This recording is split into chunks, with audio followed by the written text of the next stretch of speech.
Salut à tous, c'est Sylvain, j'espère que vous allez bien. On attaque une nouvelle semaine de vidéos sur Vue des joueurs et semaine de trêve internationale. Donc nous allons retrouver l'équipe de France qui va jouer contre la Bosnie.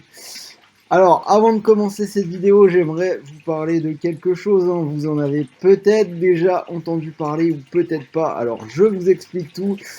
Pour cette nouvelle saison, Rue des Joueurs devient partenaire de la SoFoot League, le jeu de fantasy football organisé par SoFoot. Donc la saison commence demain, donc il est toujours temps de vous inscrire, de créer vos équipes et de jouer tous ensemble contre nous, puisqu'il y aura une team RDJ avec vos potes, de les inviter, etc. Sarah a fait une petite vidéo sur la chaîne pour vous expliquer comment ça marche. Et nouveau rendez-vous, on va se retrouver demain à partir de 13h pour étudier tous les pics de la semaine. Donc ce sera mercredi exceptionnellement, puisque demain c'est le premier jour, mais par la suite on se retrouvera le lundi pour parler un petit peu du jeu de la SoFoot League, des points, des gens qui gagnent, des gens qui perdent, des meilleurs pics, etc., etc. Donc rejoignez-nous, je pense que ça va être plutôt fun. Alors, donc pour parier sur ce France-Bosnie de demain, je vous propose d'utiliser le bonus d'inscription sur Winamax. Pour ceux qui ne l'ont pas encore utilisé, 100 € déposés égale 300 € pour jouer. Donc vous déposez 100 € et on vous offre instantanément 200 € de free bet. Donc c'est plutôt cool. J'ai fait un petit pari pour doubler la mise sur ce France-Bosnie. Donc on en reparle à la fin de mon analyse. Alors, donc comme je le disais, trêve internationale et retour des matchs de qualification pour la Coupe du Monde 2022. Donc les Bleus qui pour l'instant sont en tête du groupe D, 7 points, donc 2 victoires et un match nul en 3 matchs. Alors 3 matchs qui remontent au rassemblement du mois de mars. Donc on rappelle un petit peu les résultats. Un partout contre l'Ukraine et derrière ils avaient gagné 2-0 au Kazakhstan et déjà 1-0 en Bosnie au match aller avec un but d'Antoine Griezmann. Alors cela dit, comme vous le savez, beaucoup de choses se sont passées depuis le mois de mars.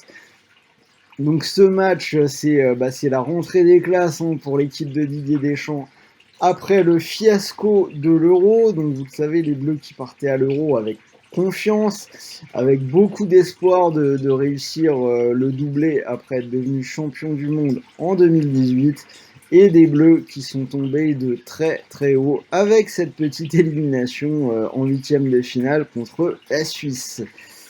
Donc résultat, on a quand même vu pas mal de changements dans le groupe pour cette nouvelle liste. Donc déjà quelques blessés. Pavard et Hernandez, les latéraux qui sont blessés, mais également Rabiot, Marcus Thuram et Ousmane Dembélé. On ajoute à ça Upamecano qui avait été rappelé en équipe de France, qui est blessé également, forfait de dernière minute, qui est remplacé par Clément Lenglet qui n'avait pas été rappelé sur cette liste-là. Également Ben Yedder, Sissoko, mais surtout Giroud. Giroud pourtant auteur d'un super début de saison avec le Milan AC, qui n'est pas appelé.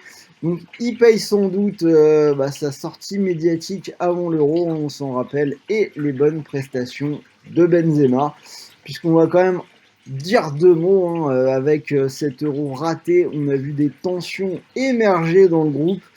Notamment avec Giroud, on ajoute à ça Mbappé qui est passé à côté de son tournoi. Et si on évoque également les quelques petits errements tactiques de Didier Deschamps contre la Suisse, on a quand même une équipe de France qui doit relancer son cycle et qui doit se rattraper. Donc ça commence dès ce match avec une victoire contre la Bosnie.